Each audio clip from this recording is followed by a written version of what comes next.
عورت کی آواز کا پردہ ہے۔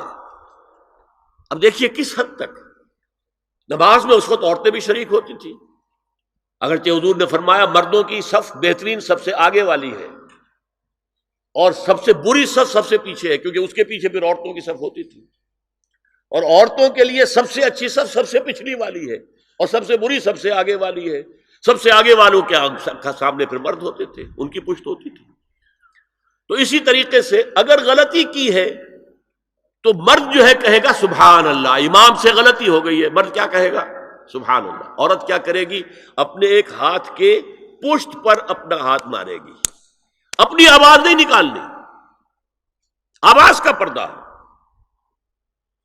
چھونے کا پردہ یہاں تک ہے کہ حضور نے کبھی کسی عورت سے ہاتھ نہیں ملایا، اور آپ جب بیعت بھی لیتے تھے تو بس زبانی الفاظ کہلوائے اور کہا ٹھیک ہے بیعت ہو گئی، یا ایک کپڑا پکڑا، اس کا ایک سرا اپنے ہاتھ میں دوسرا سرا اس خاتون کے ہاتھ میں، یا ایک تشت کے اندر پانی بھرا، اس میں ایک طرف اس نے انگلیاں ڈال لی اور ایک طرف حضور کی انگلیاں، لیکن مسافر لا اسافر النساء۔ ایک دفعہ ہوا بھی کہ بعض خواتین نے جب بیعت کی ہے تو پھر انہوں نے ہاتھ آگے بڑھایا مسافر کے لیے، حضور نے فرمایا انی لا اسافر النساء، میں عورتوں سے مسافرہ نہیں کرتا۔ اسلام میں پردے کتنے ہوئے؟ پہلا پردہ 4 دیواری، گھروں میں رہو، یہ پہلا پردہ ہے۔ جیسے ڈیفنس لائنز ہوتی ہے نا فوج کی، یہ فرسٹ ڈیفنس لائن، سیکنڈ ہے، تھرڈ ہے، پہلی کو عبور کر کے کوئی آ جائے تو سیکنڈ ہے، سیکنڈ سے گزرے تو پہلا پردہ 4 دیواری، اس میں محرم آئے گا۔ اب دیکھیے اسی پر ہماری تہذیب استوار ہوئی، اسی پر ہمارا آرکیٹیکچر بنا، گھر ایسے بنے کہ مردانہ علیحدہ زنانہ علیحدہ، چھوٹا آدمی ہے تب بھی بیٹھک علیحدہ، بیٹھک باہر سے کھلے گی اور پھر ڈیوڑی سے ہو کر پھر گھر کے اندر جائیں گے، مرد آئیں گے تو یہاں بیٹھیں گے، اندر نہیں جائیں گے، اندر تو صرف وہی جائیں گے جو محرم ہے، ابدی محرم۔ دوسرا پردہ ستر، گھر کے اندر جو محرم آ گئے ہیں ان کے سامنے چہرہ تو کھلے گا، باقی جسم کا کوئی حصہ بھائی بہن کا نہیں دیکھ سکتا، اور باپ بیٹی کا نہیں دیکھ سکتا، بیٹا ماں کا نہیں دیکھ سکتا۔ یہ ستر،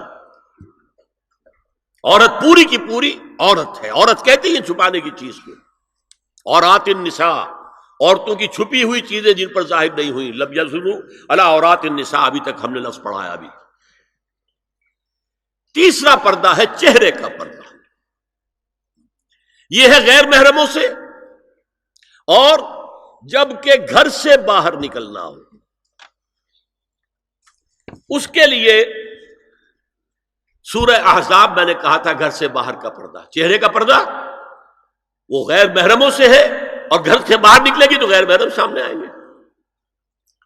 یا ایھا النبی قل لازواجک وبناتک ونساء المؤمنین یدنین علیہن من جلابیبہن ذالک ادنی ان یعرفن فلا یؤذین وکان اللہ غفورا رحیما۔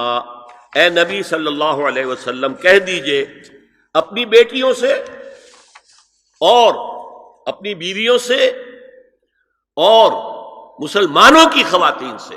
اب دیکھیے یہ سورہ احزاب ہی میں ہو رہا ہے، شروع میں یا نساء نبی سے بات چلی، استیزان بھی صرف نبی کے گھر میں داخل نہ ہو اذن کے بغیر، آگے چل کر سورہ احزاب ہی میں عام بھی کر دیا، قل لازواجک وبناتک ونساء المؤمنین، کہہ دیجئے اپنی بیویوں سے، اپنی بیٹیوں سے اور اہل ایمان کی خواتین سے، یدنین علیہن من جلابیبہن، کہ وہ اپنے چہروں کے اوپر اپنی جلباب کو لٹکا لیا کریں، چہرہ چھپ جائے۔ اب اس کی تفسیر میں چاہتا ہوں کہ آپ کو جو مختلف مفسرین نے کی ہے وہ آپ کے سامنے میں رکھوں۔ حضرت عبداللہ ابن عباس نے اس آیت کی جو وضاحت فرمائی ہے اسے حافظ ابن کثیر نے اپنی تفسیر میں اس طرح نقل کیا ہے، اللہ نے مسلمان عورتوں کو حکم دیا ہے کہ جب وہ کسی کام کے لیے گھروں سے نکلیں تو اپنی چادروں کے پلو اوپر سے ڈال کر اپنا منہ چھپا لیں اور صرف ایک آنکھ کھلی رکھیں، دونوں آنکھیں بھی غلط ہیں۔ ہمارے ہاں برقع کیوں بنا تھا؟ دیکھیے چادر میں عورت لپٹی ہوگی، اس کا ہاتھ جو ہے اس چادر کو سنبھالنے میں آکوپائی ہو جائے گا۔ برقع ضرورت کی ایجاد ہے جو ہوا ہے، اور اس کے آگے آپ کو معلوم ہے پچھلے برقعوں میں جالیاں لگی ہوتی تھی کہ نگاہوں سے بھی براہ راست سامنا نہ ہو۔ اور یہ میں نے اپنی آنکھوں سے دیکھا، انقلاب ایران کے بعد جو حاجی آئے ایران سے، ان کو جو میں نے دیکھا ہے، اس طرح چادر میں ملبوس عورتیں ہوتی تھی، لمبی سی چادر، ایک ہاتھ سے اس کو اس طرح پکڑا ہوا ہے اور صرف ایک آنکھ کھلی ہے، دوسری نہیں۔ میں نے شروع میں کہا تھا ہمارے نزدیک اسلام دین ہے، صرف مذہب نہیں۔ اسلام قرآن اور سنت دونوں پر مبنی ہے، صرف قرآن پر نہیں۔ اسی میں ایک اضافہ کیجئے اس بات کا کہ حضور نے کئی حضرات سے یہ کہا، کہیں وہ رشتہ کر رہے تھے، کہ آپ نے ایک نظر دیکھ لیا ہے۔ اب اگر یہ ایک نظر دیکھنا اس کی اتنی اہمیت ہے تو اس کا کیا مطلب ہے؟ اگر تو صورتحال یہ ہوتی کہ ہر وقت چہرہ کھلا ہے، آ رہے جا رہے، تو ایک نظر دیکھنے کی کیا ضرورت ہے؟ وہ تو دیکھا دکھایا ہے۔ زمانہ آیا ہے بے حجابی کا، عام دیدار یار ہوگا۔ سکوت تھا پردہ دار جس کا، وہ راز اب آشکار ہوگا۔ تو ظاہر بات ہے وہاں پردہ ہو گیا تھا، تبھی تو تھا نا کہ ایک نظر دیکھ لو۔ آپ نے پوچھا ایک صحابی سے کہ رشتہ کہاں کیا؟ وہاں کیا ہے۔ تم نے ایک نظر دیکھ لیا ہے؟ اس خاندان کی آنکھوں میں کچھ نقص ہوتا ہے، دیکھ لو، بس ایک نظر دیکھنا، اس کی اجازت۔ تو یہ اجازت ہونا اس کا خود ثبوت ہے کہ عام حالات میں عورت جو ہے وہ دکھائی نہیں دیتی تھی، بلکہ وہ پردے میں رہتی تھی۔ مسلمان جدید تعلیم یافتہ دانشوروں کی منافقت، وہ کہتے ہیں یہ پردہ وردہ سب مولویوں کی ایجاد ہے۔ کبھی کہہ دیتے ہیں یہ تو ہندوستان میں راجپوتوں کا پردہ ہوتا تھا تو مسلمانوں نے یہاں یہ پردہ ایجاد کر لیا۔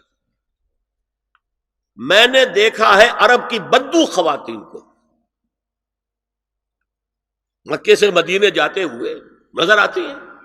ایک خاتون اونٹ کی پوری قطار لے کر جا رہی ہے، ہاتھ میں لاٹھی ہے، پورا مکمل پردہ، چہرہ چھپا ہوا، آنکھوں کے اوپر بھی کوئی انہوں نے وہ حجاب سا بنایا ہوتا ہے خاص چھجا سا، اور ہاتھوں میں دستانے، پاؤں میں جرابے۔ یہ کون سے راجپوتوں کا پردہ سعودی و عرب کی جو ہے ریگستانوں میں پہنچ گیا؟ بدو جب آتے ہیں اپنی عورتوں کو اسی حال میں لے کر آتے ہیں، اور ان کا یہ ہے کہ وہ احرام کا معاملہ بھی یہ ہے کہ یہاں چھجا بنا کر آگے چادر لٹکا لیتے ہیں، صرف چہرے سے مس نہ کرے بس۔ اور وہ پھر اپنی خواتین کو جب طواف کراتے ہیں تو ان کے گرد گھیرا ڈال لیتے ہیں، ہاتھ سے ہاتھ پکڑ کر، تاکہ کسی اور کے ساتھ ان کا نہ کندھا لگے اور نہ کوئی اور جسم کا حصہ بس۔ یہ پردہ وہاں کہاں سے آ گیا؟ سر سید کا واقعہ تو میں آپ کو بتا چکا ہوں۔ اب ذرا علامہ اقبال، میں منافقت اس لیے کہہ رہا ہوں کہ ایک طرف ہمارا جدید دانشور طبقہ، مولوی ملاٹے دیوبندی ہوں، فلاں ہوں، یہ ہوں وہ ہوں، یہ دقیانوسی ہے، اصل میں تو سر سید احمد خان، اور پھر علامہ اقبال۔ علامہ اقبال کا حال کیا ہے وہ سن لیجئے آپ۔ انگریز سرکار لارڈ ولنگٹن کے زمانے میں علامہ اقبال کو اپنا گورنر بنا کر جنوبی افریقہ بھیجنا چاہتے تھی۔ من جملہ دیگر شرائط کے ایک شرط یہ بھی تھی کہ تمام سرکاری تقریبات میں بیگم اقبال ان کے ہمراہ ہوں گی۔ علامہ اقبال نے یہ کہہ کر اس پیشکش کو ٹھکرا دیا، بے شک میں گناہگار مسلمان ہوں اور اعمال کے اعتبار سے مجھ سے بہت سی کوتاہیاں سرزد ہوتی ہیں، تاہم میں اتنا بے غیرت نہیں ہوں کہ محض ایک سرکاری عہدے کی خاطر اپنی بیوی کو بے پردہ کر دوں۔ هي الحلقات تحفظني بآيات من القرآن، هي الحلقات تملأني بحب المصطفى العدنان، هي الحلقات تحفظني